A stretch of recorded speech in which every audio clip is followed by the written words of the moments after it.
Muito bem, Jornal Maringá, agora para falar aqui de um assunto, saúde, né? Super importante nesse mês de fevereiro, mês da campanha, né, de conscientização aí sobre a fibromialgia e também lúpus. Eu estou aqui com a doutora reumatologista, a Marcela El Halabi. Ela vai falar um pouquinho aqui para a gente de todos os sintomas, né, o diagnóstico, o tratamento. A gente vai saber um pouquinho de tudo com a doutora. Seja muito bem-vinda ao Jornal Maringá. Obrigada, Gabriel, pelo convite, em poder falar um pouquinho sobre o Fevereiro Roxo, sobre a conscientização da população, acho muito importante. Mais uma vez, obrigada pelo convite. Prazer é todo nosso. Vamos falar um pouquinho, então, primeiro do lúpus, né? Fala pra gente quais são os sintomas, o que a pessoa tem que estar observando, assim, para ter um diagnóstico mais precoce, né? Certo.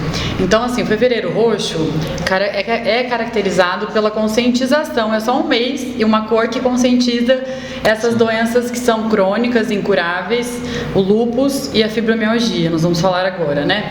Então, é muito importante a gente tentar conscientizar cada vez mais a população através dos sintomas, para as pessoas tentarem conhecer um pouco dos sintomas e se procurar um especialista, um médico que direcione a um especialista e fizer um diagnóstico mais precoce, terão mais chances de, por mais que não tenha cura, obterem uma qualidade de vida e mesmo através dos sintomas, eles podem ter uma vida normal, tá? Então eu vou falar um pouquinho do lúpus, que é uma doença autoimune crônica, incurável, mas como eu disse, tem tratamento e o nosso objetivo maior é atingir a remissão dessa doença, tá? Então, quanto antes um diagnóstico, mais chances as pessoas têm de buscar a remissão da doença. Normalmente, atingir qual faixa etária? Tem algum... Tem uma faixa etária, são principalmente mulheres, as mais atingidas na população, e geralmente mulheres em idade fértil, entre 20, 35 anos, 40. Lógico que a gente vê também crianças, adolescentes, mas a faixa etária predominante é na faixa da mulher adulta mesmo, de 20 a 35 anos. E quais são os principais sintomas, assim, para se constatar? Existem os sintomas mais inespecíficos da doença, que quando começa bem de levinho, às vezes são sintomas que até a gente pode confundir com outras doenças ou até infecção, né?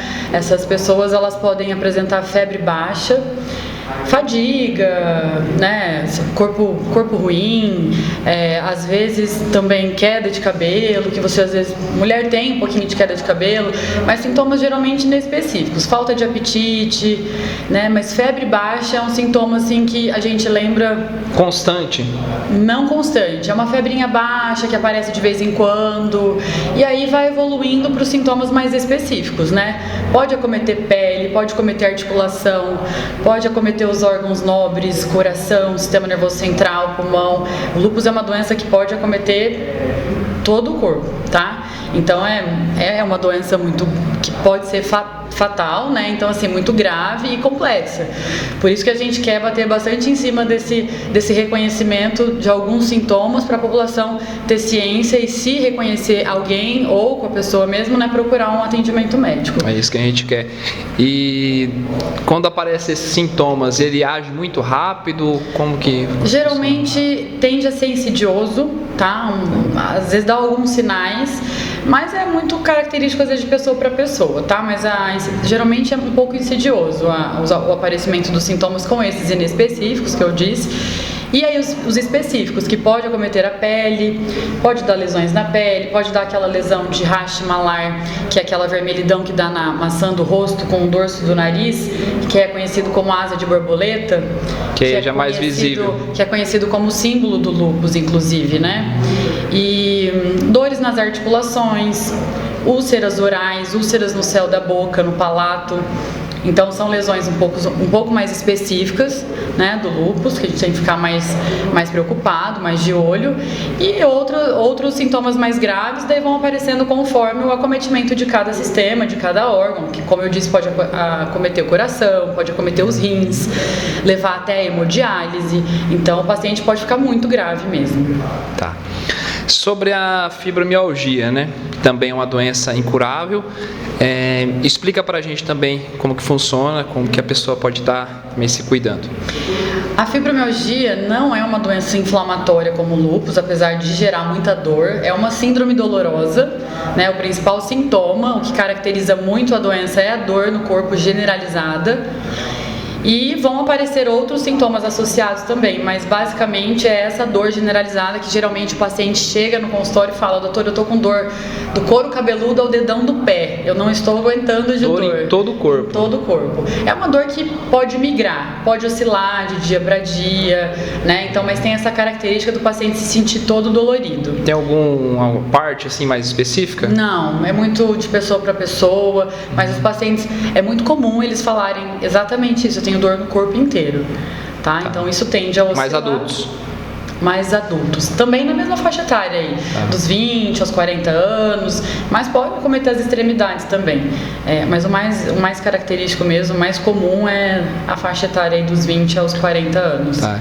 Então a indicação, então, assim, alguns sinais as pessoas sentem normalmente com outras doenças, outras dores, outros sintomas assim que podem não ser essas doenças, com certeza, né? Então a indicação é fazer exame, procurar um médico, especialista. Na verdade, o diagnóstico não é como o lúpus. O lúpus tem o diagnóstico além do exame clínico, do exame do médico, mas a história do paciente, que é a anamnese, é muito importante. Mas o lúpus ele tem diagnóstico que é associado à história clínica, exames laboratoriais que complementam o diagnóstico, né? Tem exames específicos, anticorpos específicos. Então, a fibromialgia já não. Ela não tem exames laboratoriais e nem de imagem que confirmam a doença. O diagnóstico é basicamente clínico, então através da história do paciente, do exame físico do médico, é claro, afastando outras doenças também. A gente acaba às vezes pedindo exames laboratoriais para afastar às vezes deficiência de vitamina, que deixa o paciente cansado, algumas outras comorbidades, né? Mas basicamente, depois de afastado algumas doenças, o diagnóstico da fibromialgia é clínico. Como que é feito o tratamento? Deve ter as diferenças, né, em determinado estágio para uma doença ou outra, né, para pessoa, mas normalmente como são feitos esses tratamentos, quanto tempo intensificado? Não, na fibromialgia, a gente sempre fala que o mais importante, imprescindível, é o paciente manter uma atividade física regular, tanto aeróbica quanto fortalecimento muscular. E é claro, além de uma alimentação balanceada, saudável, tentar manter o peso, evitar sobrepeso, obesidade, né? Isso traz condições que medicação pode prejudicar também. Mas o pilar do tratamento é atividade física, terapia cognitivo-comportamental, de uma dieta boa, manter o peso. A medicação, ela agrega ao tratamento também, mas eu costumo falar para o paciente que, para lembrar bem desse pilar, assim, que é o mais importante. Você falou da atividade física, eu lembrei de um caso até na minha família. A pessoa, ela precisa fazer atividade física, mas ela tem outras cirurgias que impedem ela de fazer muitos movimentos bruscos. Daí, qual é a melhor saída para essa pessoa? Eu sempre olho muito para o paciente. É individualizado, né? Eu não vou falar para uma senhora de 70 anos ir para academia, né? Que ela não vai querer ir para academia, ela não vai gostar de ir para academia. Então, eu sempre converso assim: o que a senhora gosta mais de fazer? É lógico que eu olho para as limitações dos pacientes, né? Tem muita paciente que tem artrose nos joelhos, não consegue nem entrar na piscina. Então a gente sempre tenta individualizar e adequar o tratamento para esse paciente, mas não deixar esse paciente parado, tá? Ou vai para um pilates, ou até se o paciente tem condições de ter uma fisioterapia. Eu tenho pacientes que têm um fisioterapeuta em casa que vai dar mobilidade para o paciente, né? Mas ganhar qualidade de vida é o nosso objetivo sempre. Cada idade tem a sua indicação. Movimentar de alguma forma. Estar em movimento é o objetivo. Sempre tem alguma saída, assim, né? Sempre tem. Eu bato muito, meus pacientes sabem já que eu bato muito nessa tecla. A última pergunta para fazer para você, se você quiser colocar outras, né, informações depois disso aí. A pessoa que de repente chega a um estágio um pouquinho mais avançado, assim, as doenças não têm cura, ela, com esses tratamentos, né, com a orientação, ela vai manter, ela entra em remissão, é o nosso objetivo sempre, né? Evitar que o paciente tenha graves problemas, principalmente do lúpus, né? Que é uma doença potencialmente grave. Então, se tiver um diagnóstico precoce, a gente conseguir identificar os problemas, a gente entra com a medicação o quanto antes, né? Que na maioria é individualizado também, mas a maioria dos pacientes a gente entra com uma medicação que acho que bastante gente conhece, que é a hidroxicloroquina, né? Que é uma medicação que muda bastante, tem bastante benefício para o paciente. Então, independente de qual órgão foi acometido, essa medicação ela vai trazer bastante benefício. Ela evita recidiva, evita que a doença se exacerbe e tem outros benefícios. E individualmente, a gente, dependendo de cada órgão que foi acometido desse paciente, a gente vai entrar com medicação para tentar fazer a remissão, o controle da doença. Então, esse paciente ele tem a opção de manter, apesar da doença, uma vida normal, atividade física, né? Tem muitos pacientes assim. Então, esse é o grande X da questão aí do tratamento, tá? E na fibromialgia, manter essa estilo de vida saudável.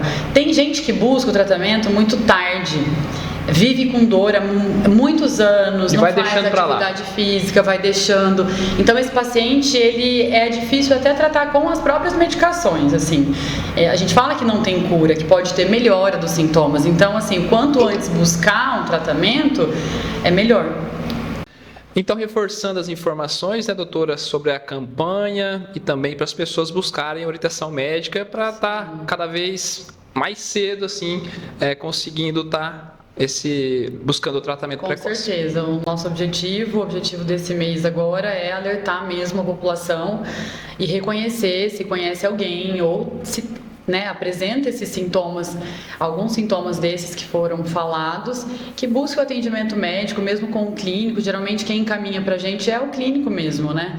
Mas ele pelo menos vai direcionar para o reumatologista, para o especialista, para quanto antes conseguir diagnosticar uma doença que são graves, incuráveis, crônicas, né? A gente consegue dar mais qualidade de vida e o paciente tem uma opção de entrar em remissão com mais facilidade. Tá certo, então. Muito obrigado pelas informações. O Jornal O Maringá agradece a sua participação. Eu que agradeço. Obrigada.